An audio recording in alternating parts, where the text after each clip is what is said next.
So, if you hear that noise, that is vacuuming from my upstairs apartment, or the apartment above me. And of course, the second I sit down to film, they start doing the vacuuming. And I hear kids screaming outside, and I'm just sorry. I'm just sorry. Hopefully, the vacuuming will stop soon. Hopefully, it won't be too distracting. I'm just sorry. It's not my fault. But it is kind of annoying. It sounds like it's like they're vacuuming in this room right now. I don't know. Upstairs neighbors don't ever seem to sleep. It's like kind of, I know, like, I've heard before, like, they always joke about how, upstairs neighbors, you never know why they're doing things, they never seem to sleep. But it's true. People are, like, thumping around up there in the middle of the night. Like, literally seems like they're, like, running back and forth. I don't know if I think they have kids. So I don't know if the kids are just up all day. If they are, it seems like they, like, are always hammering something up there. I don't know.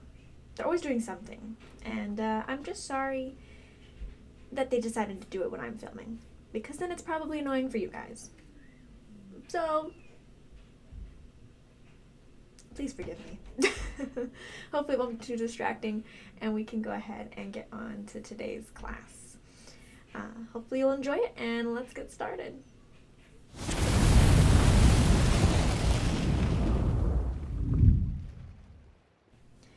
Welcome back, Fantasy Fiction Fanatics. It's great to see you again, and I hope you're doing well. Today's class is going to be on Exile, chapters 6 through 12. So we are just going right along with this book. We are zipping through. I feel like this set of chapters really was a good bunch to bunch together, just because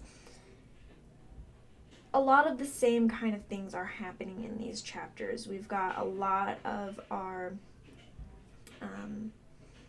focus on Drizzt and his time with the deep gnomes, and so I just felt like it was a good bunch to put together, because didn't have a lot of complex different places we were at. We were kind of mostly focused on Drizzt and what he was up to with the deep gnome. So hopefully you are enjoying this book. We're already about halfway through it, so we are, like I said, zipping right along.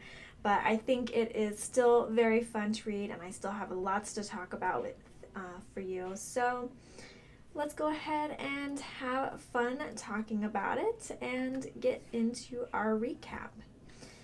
So we basically kind of, from chapter 5 to chapter 6, we kind of had a little bit of a tense moment there, because he's being taken in by the gnomes, and then we kind of broke off. So we're starting with Drizzt being led into the city, and he is being locked up.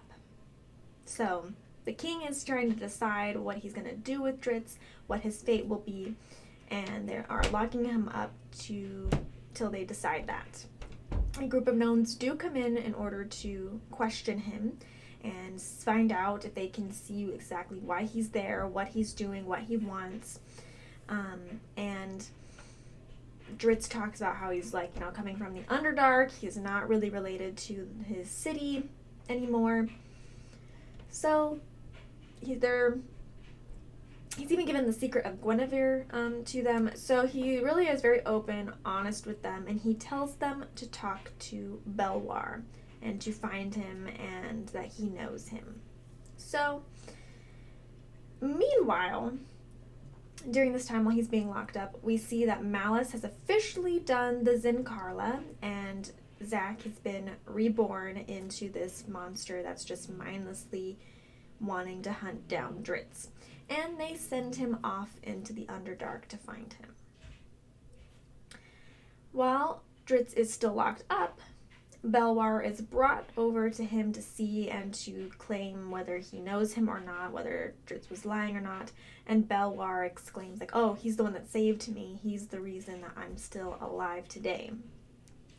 Which is what saved his life, and the fact that they were originally going to execute him, but because Belwar spoke up for him and vouched for him, Drizzt is being kind of released into Belwar's custody. They aren't really tight on the security with him, but they don't totally trust him, despite what Belwar said. So Belwar is taking custody of him, and he's staying with him as a guest.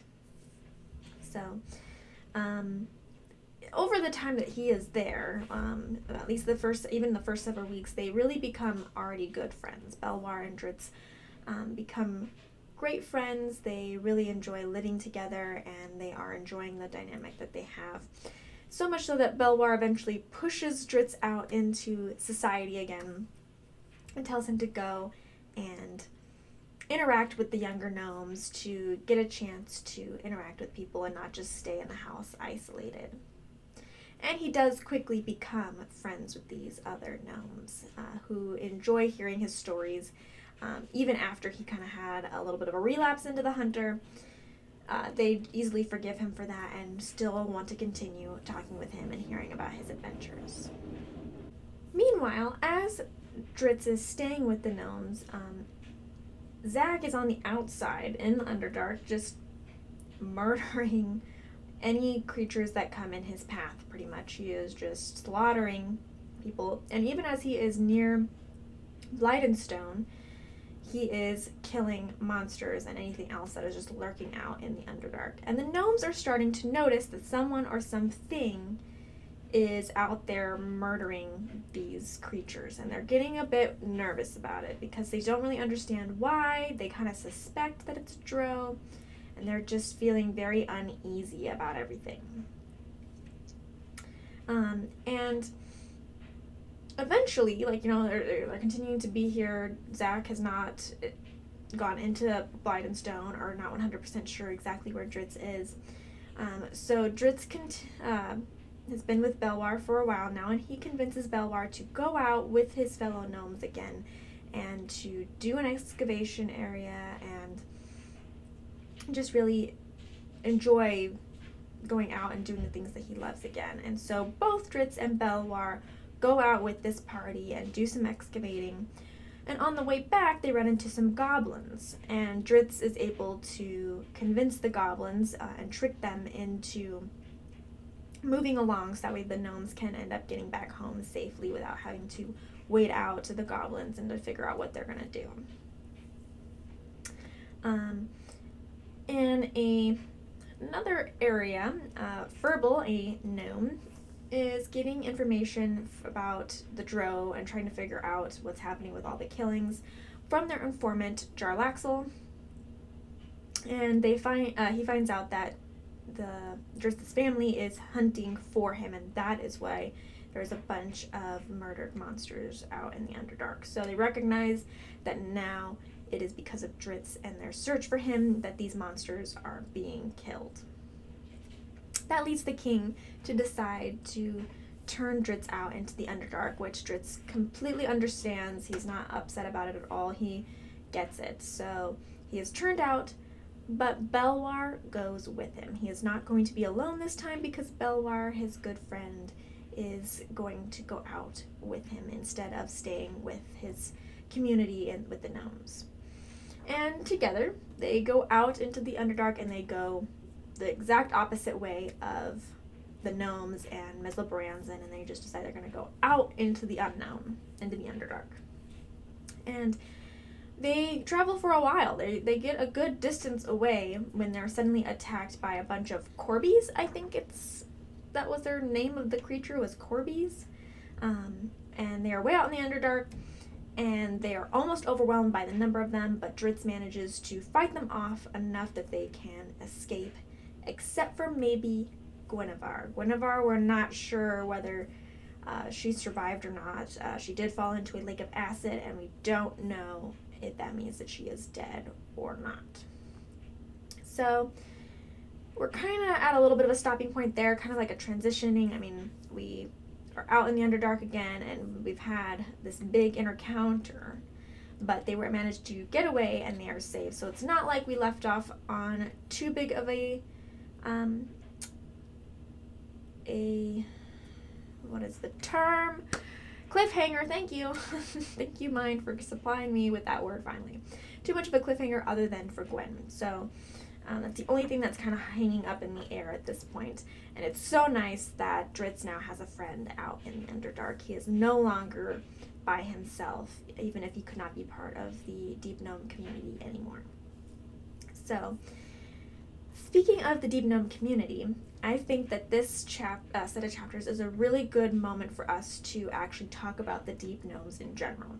We had an encounter with them, obviously, in the first book. That is how Belwar knew Drizzt. It was from that raiding party experience, that battle, from book 1, where Drizzt then saved Belwar's life. But we didn't really know much about the Deep Gnomes. We knew that they could, summon the elemental. We knew that they are miners, and that's about all that we knew, other than also that they were like the Drows, like, most hated enemy. Like, they just hate them. We had one house in the first book that got mentioned to get Lolth's wrath because they use deep gnomes to kill other Drows and take over another house. Now that's a big no-no because they just really hate deep gnomes. Which, now that we know a little bit more about the Deep Gnomes, makes sense because the Deep Gnomes are the exact opposite to the Drow. The exact opposite. Like, really opposite spectrums. And because they live out in the Underdark, the Underdark is meant to be seen as, like, every creature that lives in the Underdark must be evil. The creatures must be evil, they're dangerous at least. We've got dangerous Drow, we've got dangerous everything out there, and that's why you're living in the Underdark. And so it seemed like the Deep Gnomes would have been mean as well, especially if they're the hated enemy of the Drow. But really, the reason that they're the hated enemy is because the Deep Gnomes are actually really nice people. Like, really, really nice people. It is amazing how nice and caring and accepting these gnomes are. Like, super accepting. Drow walks up to their door, and they don't even just immediately kill him. They don't just shoot him and be like, that's done. Dark Elf came to our humble abode, and our guards just shot him and killed him, and boom, done. Instead, they bring him inside, they question him, they figure out why he's there, and then they make a decision. They're very cautious people, and very protective of their community and their people, but they aren't just cruel, they aren't just impulsive. They truly look at a situation and they figure out what is the best solution for whatever problem they're having. They don't hold grudges or prejudice. That is something that's super amazing to me, is that the Drow hate them, and they really dislike the Drow. Like, I feel like they could almost hate them. Except the Deep Gnomes don't really hate anybody. They don't even hold a grudge or have a strong prejudice against Drizzt despite being from the Drow, like being a Drow. They accepted Drizzt fairly easily. Obviously Belwar had to vouch for him because they just were... The Drow has done nothing to show them that they are trustworthy, so I understand why they were originally going to execute him. He just showed up. They don't know what he really wants. He could be a spy for all they know. His story wasn't necessarily super suspicious in the way that he presented it, but at the same time, they had never heard of Drow going against, their beliefs for Lolth and stuff like that, so it makes sense. And then Belwar vouches for him, and they're immediately like, okay, he can live and be with Belwar.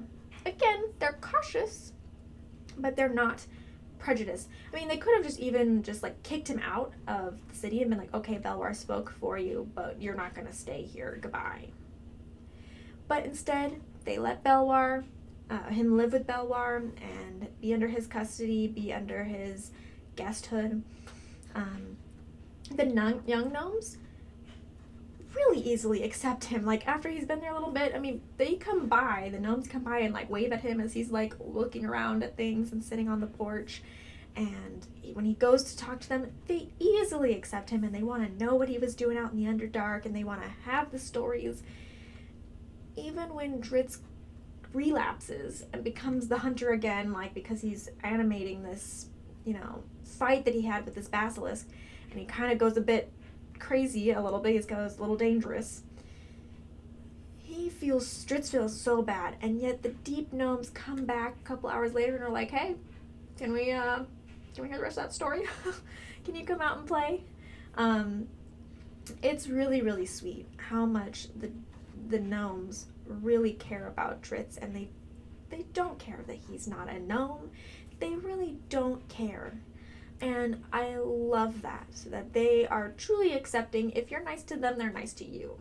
And they become friends very easily with Drizzt. Even the king, who, is most suspicious of everybody and has to be the most cautious, doesn't hold anything against him. He realizes, yes, he can be trusted and he can be happily kept in their city and be friends with them until the time is that they have to take the gnome's safety into account, and realizing that he's bringing trouble to their door, and that's the only reason that he turns him out. Otherwise, if they didn't have the Zack problem, I think that he could have stayed there pretty much indefinitely. Like, they would have lovingly had him be with them. And they even, on the journey when they were doing the excavating and on the way back, they trusted him enough to let him lead a con against the goblins in order to get them to move away.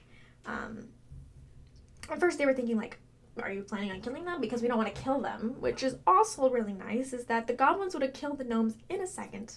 No second thoughts, but the gnomes don't want to just immediately kill the goblins. Not at all. So they trusted Drizzt to do this plan, to follow through on his plan, and ended up being very grateful that he helped them get home without any incident. So they really I just love the gnomes. They're just so good people. I love them. They are just a good example of a great community of loving people who, even with Belwar, who had his hands cut off, and he is not with the hammer and with the pickaxe, he's not helpless. He can maneuver just fine and do things just fine. But there's a lot of times that communities that have disabled people will then just kill them or leave them to die. Instead, this community loves all their people and made these special hammer and the special pick that could work as his new hands and make it so he is a good working citizen again. And they really cared about them. Even Drizzt was like, hey, the Drow would have totally just killed you if you had no hands, and you couldn't defend yourself. They would have just thrown you out into the garbage. So I just really loved the time that we had in Blydenstone with the Deep Gnomes, learning about them, learning about their culture, learning about their people, and seeing how great this society actually is and how great this people are. And it makes sense that the Drow hate them, because the Drow are the exact opposite. They are just horrible, mean, malicious people, and they don't understand kindness, and they don't like kindness. They don't get kindness. So it makes sense that they just hate them so much, and that they would be the enemy because they are the exact opposite of the Drow society. Let me know what you think of the Deep Gnomes. I think that they're just wonderful. Even Furble, who finds out that Drizzt is the one, or the reason, not the one, but he's the reason that the attacks are happening and that their whole city is kind of now in flux and in concern about their safety. And he doesn't give him up to Jarlaxle. He tries very hard not to give anything away. He understands that he might have given some things away, but he tries very, very hard to not give Drizzt up and to just leave and be done with it. So even Furble, who could have easily just been like, let's throw Drizzt under the bus, or even tell the king, like, let's just hand him over. Instead, he tries not to give up his people's friend. And he goes back to the king and reports it, sure, and the king decides what to do. But even the king doesn't decide just because he hates Drizzt. He's just thinking about the concern for his people. And it's a calculated play. It's not for safety, not just because, hey, we don't like you, or hey, you're untrustworthy, out you go. He could have the king easily could have done that. Just been like, okay, we're not going to kill you, but you can't stay here.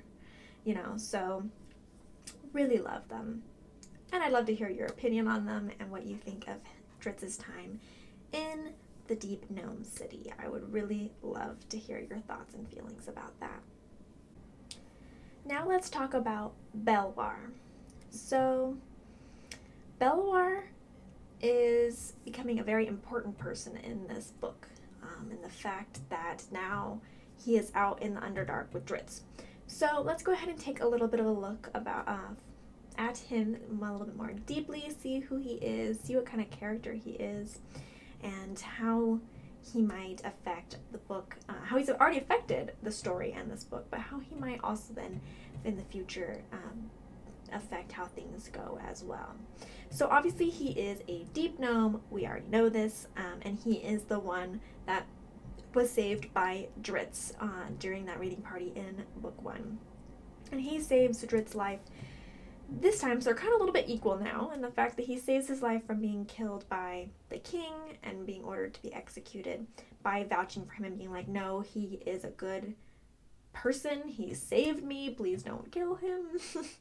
So it's a good thing he told them to look him up so that way he could vouch on his behalf.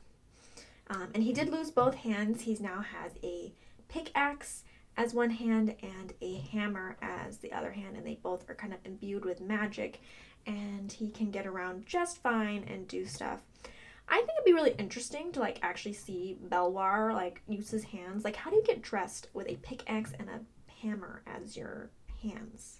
I believe it's possible. I just would like to see how that works out.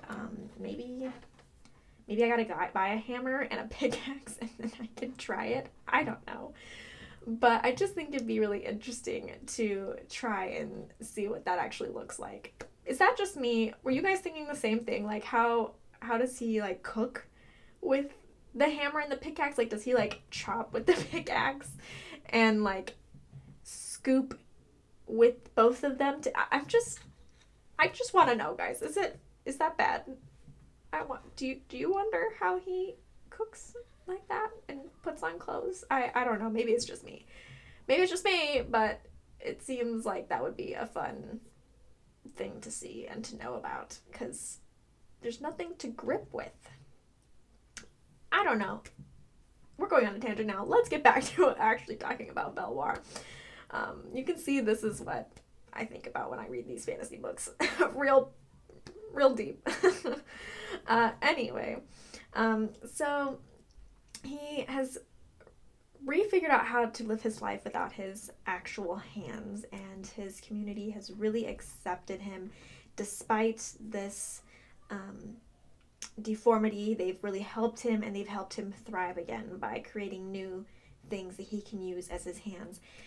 And as we see in the set of chapters, he can go out there and be even better at mining and doing the excavating and stuff than his fellow miners because he has these tools that are really to pinpoint the excavating and doing the mining and bringing back the ore and the minerals that they need. So he has been really taken care of in his society and by his people. He really, really has a good community for him.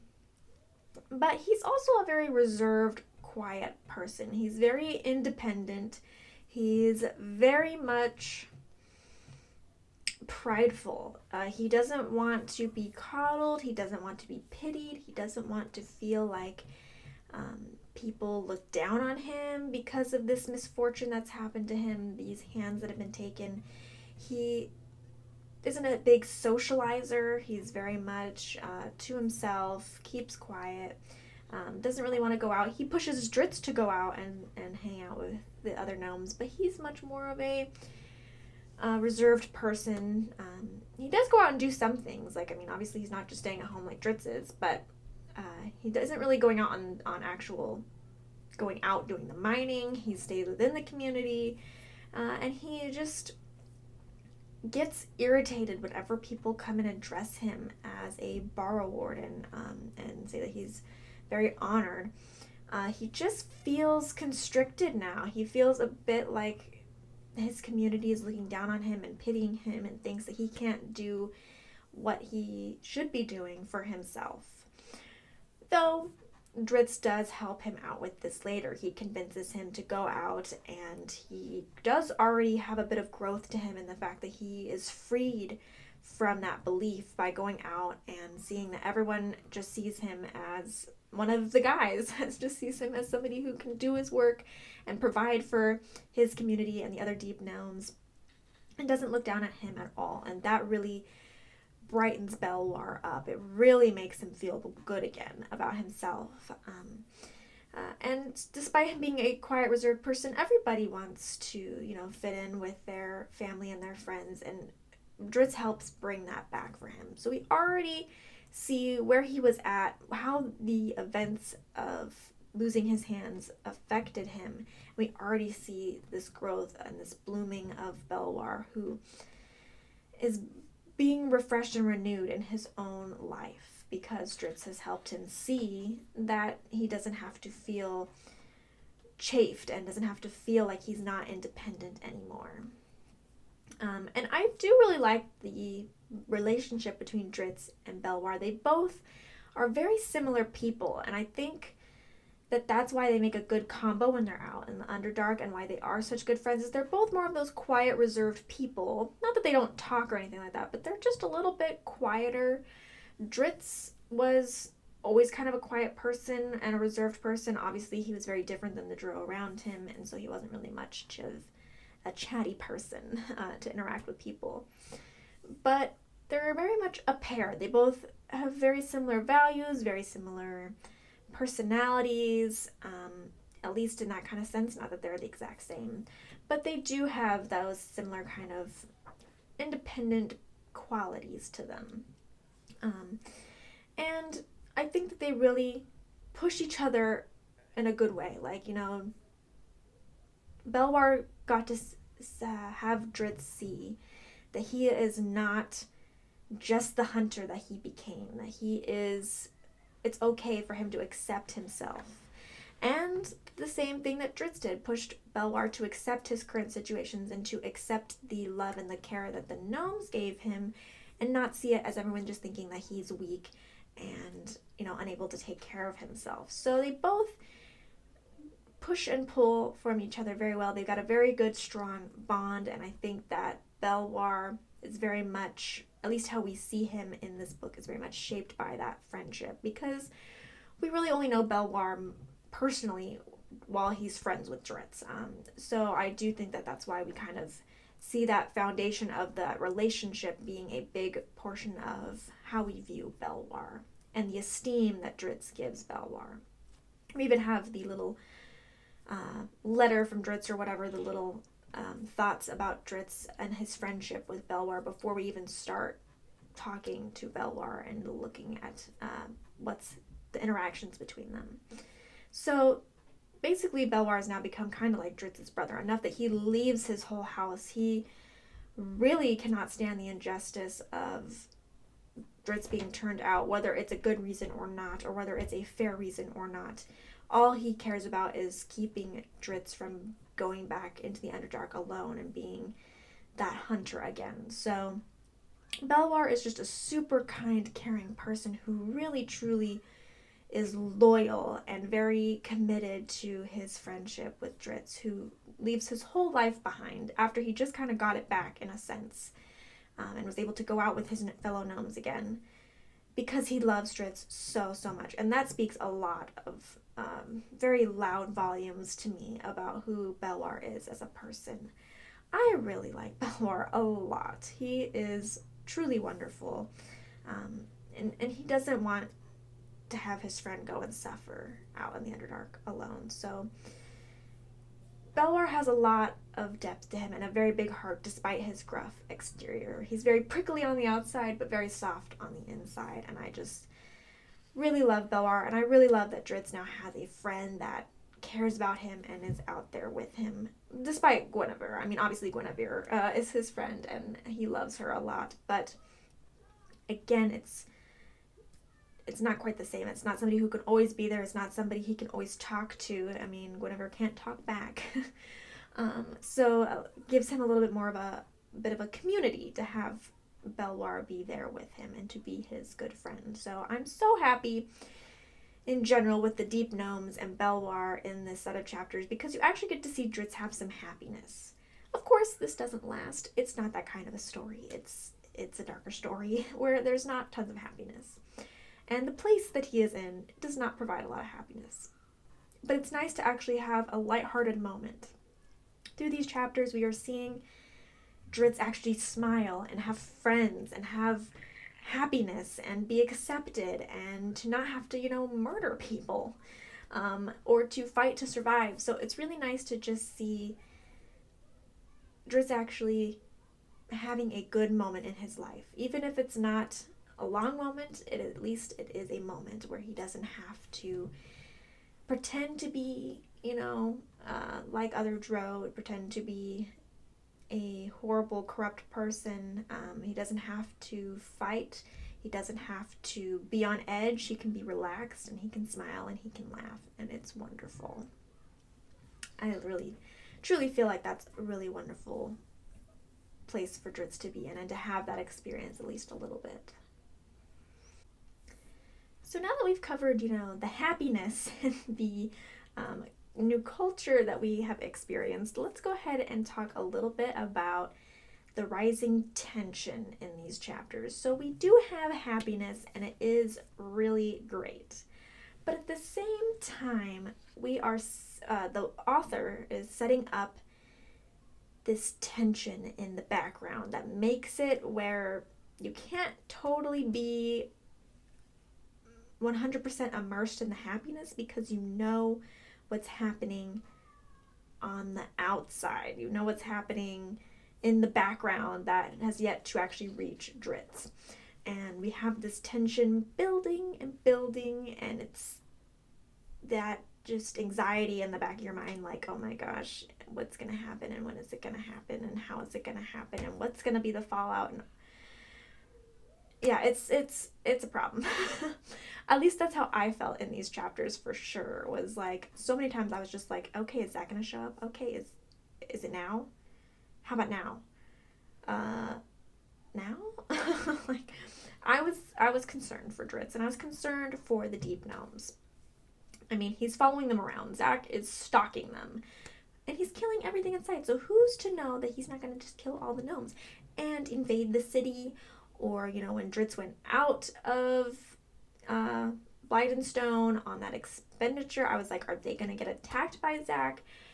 It was concerning. And now we've completely left Blydenstone and they're out on an adventure, and Zack still hasn't attacked them. What is the deal? It's anxiety inducing. Which is what's supposed to happen with books. I mean, we're supposed to have that tension. That's what drives us. That's what makes us want to know what's going to happen, is because we have that little bit of tension, or sometimes a lot of tension happening, where we're like, what's going to find out? What's going to happen? We have to find out. We have to know. And Zack and how that's all going to play out is the moment of tension and the crux of the tension in this book. We've just got that uncertainty of when the conflict is coming. When is Zack going to find Drizzt and try and kill him? How will Drizzt react when he sees that it's Zack? And will he be able to connect to Zack's soul and stop him? Or is he going to have to kill Zack? How do you even kill Zack when he's a zombie? And Zack has yet to find Drizzt, which is pretty interesting. Like, I don't know how Zack keeps losing his trail just because he was in Blydenstone. That's not really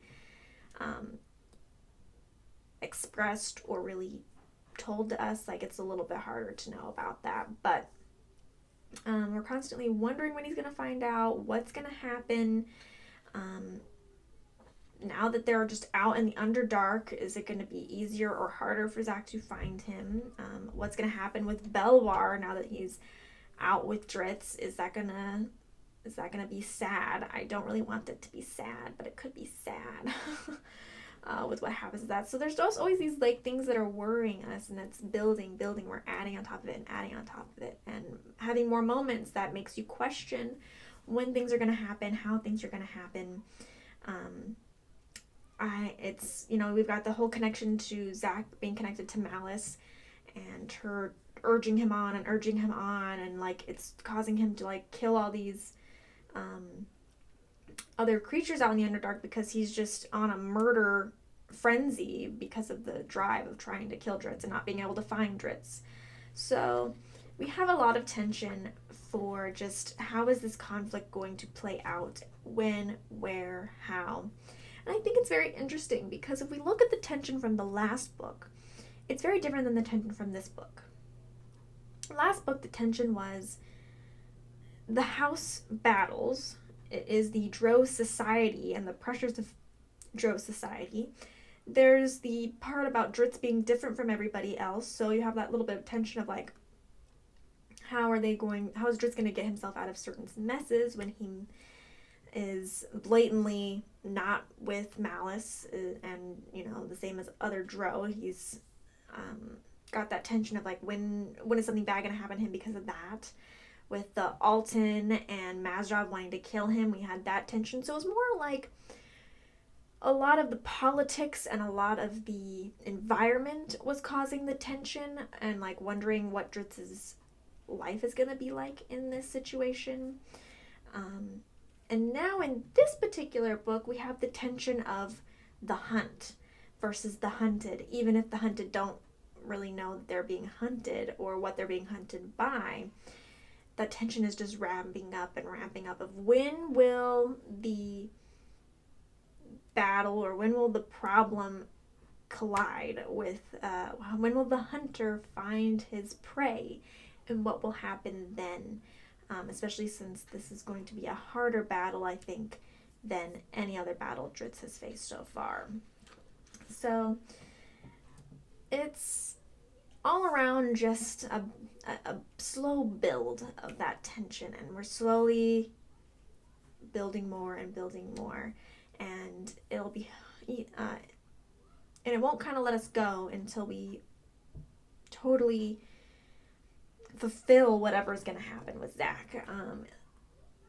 I don't think they're going to be pulling Zach back anytime soon. That is not how it's going to work with Malice, which means the only outcome for a resolution is for them to face each other off and actually have a battle, and for one of them to defeat the other.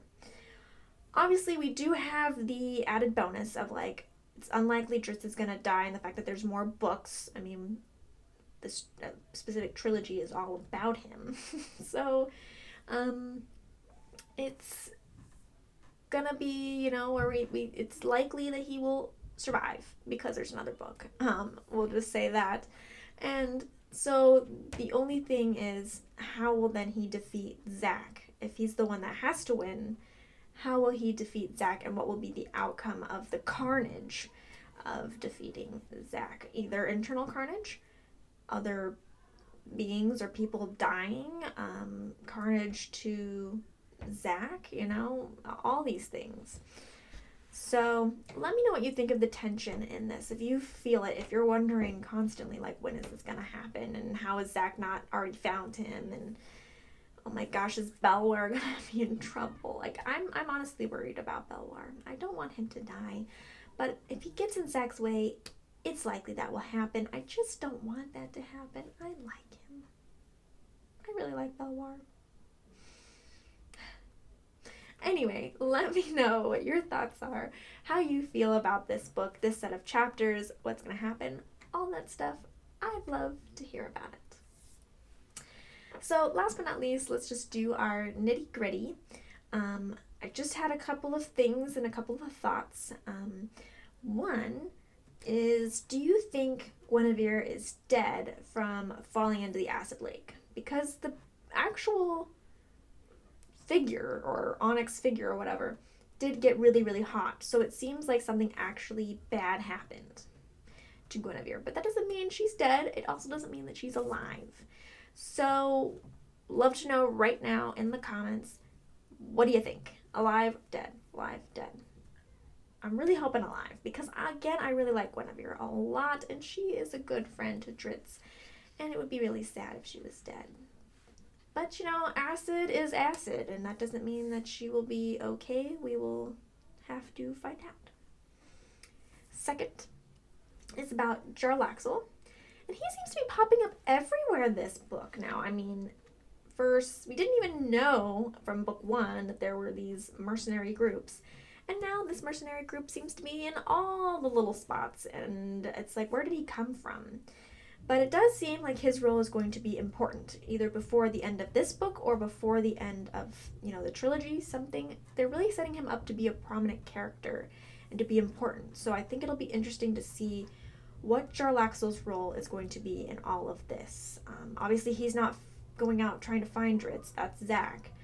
But before the end, something with Jarlaxle is going to happen, just because we are prominently having him be throughout this book and are kind of more enforcing him as a character. So let me know if you have any thoughts about what you think his role is going to be. And just keep it in mind as we're going through is what is being built for Jarlaxle? What is the little stepping stones and the little bit that we're forming as we're going through? And last but not least is just that I feel so sad in these chapters for Zach, because he has been so corrupted into this unfeeling monster, mindless beast, that he is not concerned that his whole job is to try and kill Drizzt.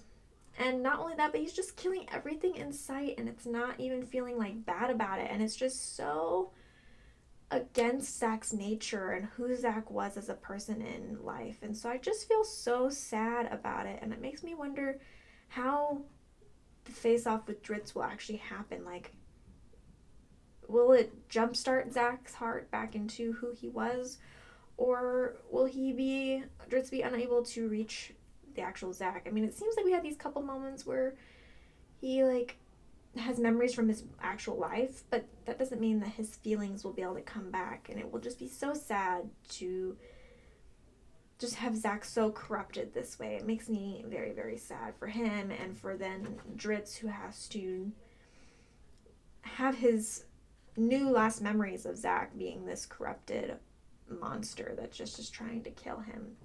So my opinion is just sad. So that's just something I wanted us to think about, is just how much Zach has changed and how that might affect any interactions that him and Drizzt end up having once they do clash.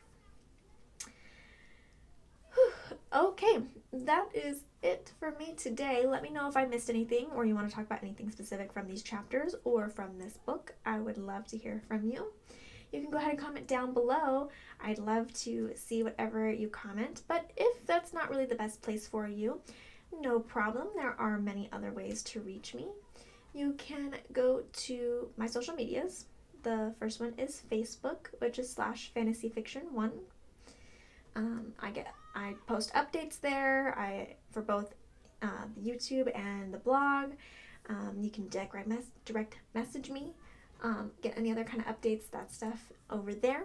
Same thing with Twitter, which is @fantasyfiction1.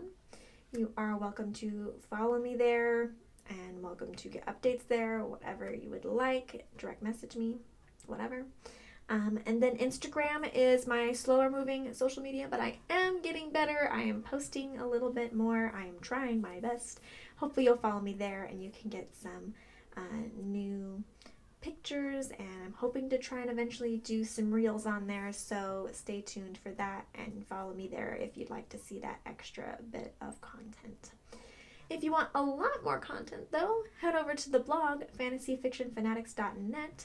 I do still have the trivia question over there. I'm just changing it to once a month to hopefully give people more time and more of a chance to see each question if you don't have a chance to check every week, but you might be able to check throughout the month.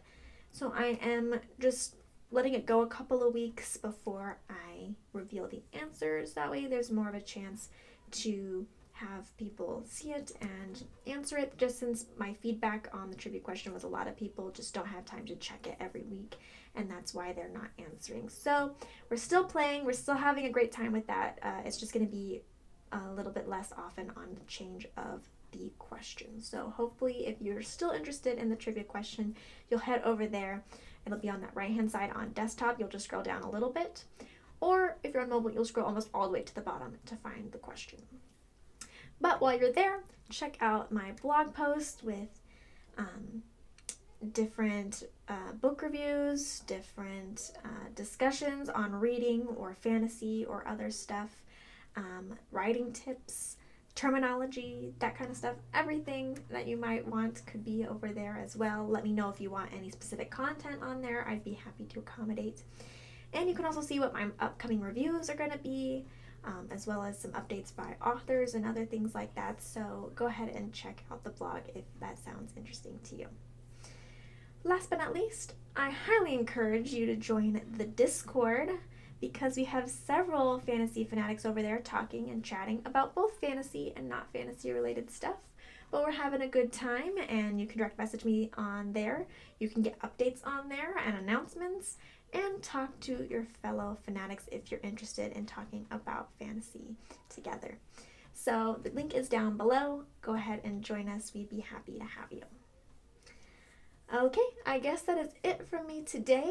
I'd be happy to hear any of your thoughts, your feelings, your opinions.